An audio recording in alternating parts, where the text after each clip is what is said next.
Welcome to the Gaggle, where we bring you inside the newsroom to talk politics inside of Arizona and beyond. This week, what's next for the teacher pay movement in Arizona?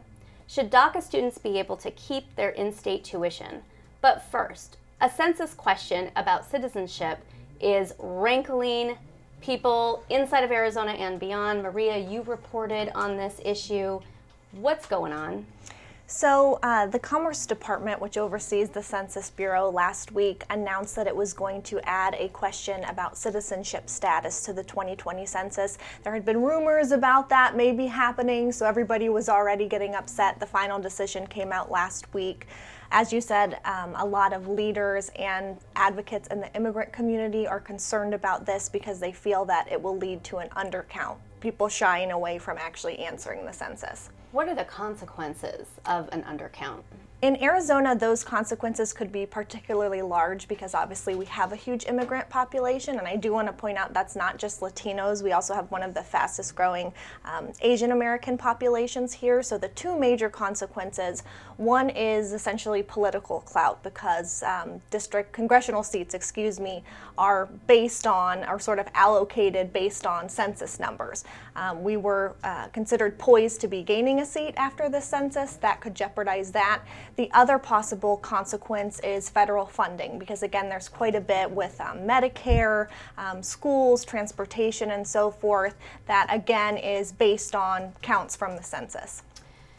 So do these census workers show up at people's homes? I mean, is that one of the concerns that immigrant families might be afraid, especially in the wake of the Joe Arpaio raids and other, politically divisive issues that this community has faced for decades now? Exactly. So for this upcoming census, they're still determining how exactly they're going to do it. They've talked about some online options and so forth, but yes, traditionally census enumerators can show up at your door. And just as you said, I mean, especially within the last few years under the Trump administration, migrant rights advocates have encouraged immigrants, if ICE shows up at your door, don't open it. If police show up, don't talk to them about your immigration status. So now to convince them to, hey, open your door to a census enumerator and talk to them about your immigration status would be a heavy lift. The governor and other state leaders have talked about wanting to make Arizona a welcoming place, a place where there is opportunity for all. What has he had to say about this question? The governor so far has had nothing to say about this. We did reach out to him for the story. Some state and congressional lawmakers in Arizona have spoken out against this, saying, just as we were talking about earlier, they're very concerned about an undercount and the consequences there. But it sounds like people are sort of still formulating their opinions, or at least hesitating to come out with comments about it here. Well, I suspect it's because it is a very politically tricky issue. Lily, you spent quite a bit of time at a D-rated school in Mesa. You had quite a revealing story about what that status meant for that school. What were your big takeaways there? Sure. So I spent a week inside a D school in Mesa, and in state letter grades and how they correlate with poverty isn't a new story. But for Keno Junior High in Mesa, the D that they received, which means from the state they are minimally performing, felt like a scarlet letter. It was a stinging grade for a school that's been trying to turn things around, that's trying to implement behavioral changes, that's trying to improve and has improved chronic absenteeism, but still hasn't improved test scores. So, largely these grades are based on test scores, partly on growth, partly on proficiency, and the students at this school haven't made the grade quite yet. But one thing I learned about these kids is that they face a lot. There's not necessarily a level playing field to work with, and also that they know what this grade says about their school. They can feel it. The teachers can feel it. One student looked up at me and said, "Miss, do you think my school is a bad school?" That made me want to cry. You're going to make me want to cry again. So they feel this too. It's not just this vacuum, but state letter grades mean something to everyone. And I think that the State Board of Education kind of is recognizing this a little bit. So their finalized grades for 2016 to 2017 will come out later this month. What does this school need to improve? Frankly, I mean, the school needs to improve on its AZ merit test, and that's a big ask. Most of the students, 86% are economically disadvantaged, 86% are on free and reduced lunch, and economically disadvantaged students on AZ merit tests don't do very well historically. You know, some of these students are even homeless, and they do even worse.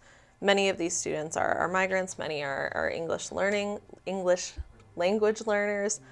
So a lot of these students have a lot to overcome to do well on test scores. I went into one reading class where some of these 8th graders with IEPs for special education were starting at a 1st grade reading level. So teachers have a lot to deal with in 2 years for a junior high. And many feel that the state letter grades don't recognize that. And your reporting does come at an interesting time, and we're talking about education funding in Arizona. What's next for that movement? There are a number of walk-ins. I talked to the head of Mesa's education union this morning, and they're planning a number of walk-ins on April 11th, like a lot of other schools in the state. They're a little worried about the unpredictable nature of our state capital. Are they going to get paid for a strike? They're not 100% sure yet. If they're in a 180-day district like Mesa, that means that they're going to have to make up missed days for a possible strike. Well, and they're certainly going to have to reckon with families and parents who might be upset that they have no place to send their kids during the day. Rachel, you spent a day inside, or at least part of a day inside the Supreme Court courtroom. You listened to oral arguments on this long-standing case about whether or not DACA students should get in-state tuition. What happened? Basically, there's a huge question over what exactly being lawfully present in the country means and what kind of benefits that confers to people. And the state says that lawfully present does not include Dreamers, DACA students, or DACA recipients, while the community colleges and the universities have said that's enough to give you in-state tuition.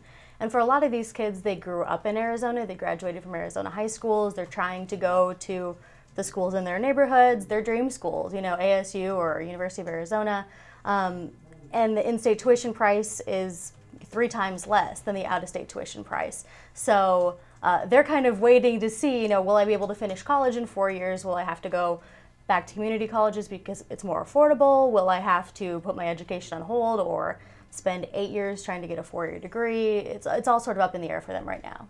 Do you have a sense of how the judges felt about the arguments? They asked a lot of questions of both sides to try to figure out which definition of lawfully present they're trying to use to make sure they understood, you know, are you using a federal definition? What does it say in Prop 300 in Arizona law from 2006 that said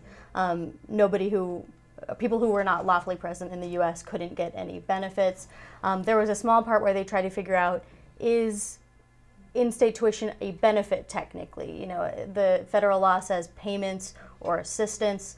Is in-state tuition, it's not a payment, is it a form of assistance? You know, all these different definitional, trying to figure out, you know, what does this side believe the definition of this is? It was very in the weeds about trying to figure this out. I was sitting by some of the Dreamers in the courtroom, and afterward they were like, I don't know how that went. I couldn't really tell, you know, if people were, if they were leaning toward one side or the other. And of course, there's really no indication until you get a ruling what their thinking is. But definitely was trying to narrow in on what does this mean. And it certainly will set a precedent as to how Arizona judges and officials are looking forward to in terms of handling this population, which has become somewhat of a political football in the climate that we're in. Maria, who has not called you back or given you records this week? Continuing on with the census conversation, about 8 weeks ago I requested information from the Census Bureau because there were already, even before this citizenship question, concerns about a Native American undercount. I have been pressing them and still do not have answers on that. Call Maria back, Census Bureau. Lily. The cities of Glendale, Gilbert, and Chandler are delinquent in records that I know that they just need to email to me. Pony 'em up. And Rachel. I'm still waiting on those governor's office records from probably last year sometime, so I still want those. Well, thank you for joining us this week on The Gaggle. We'll see you next week.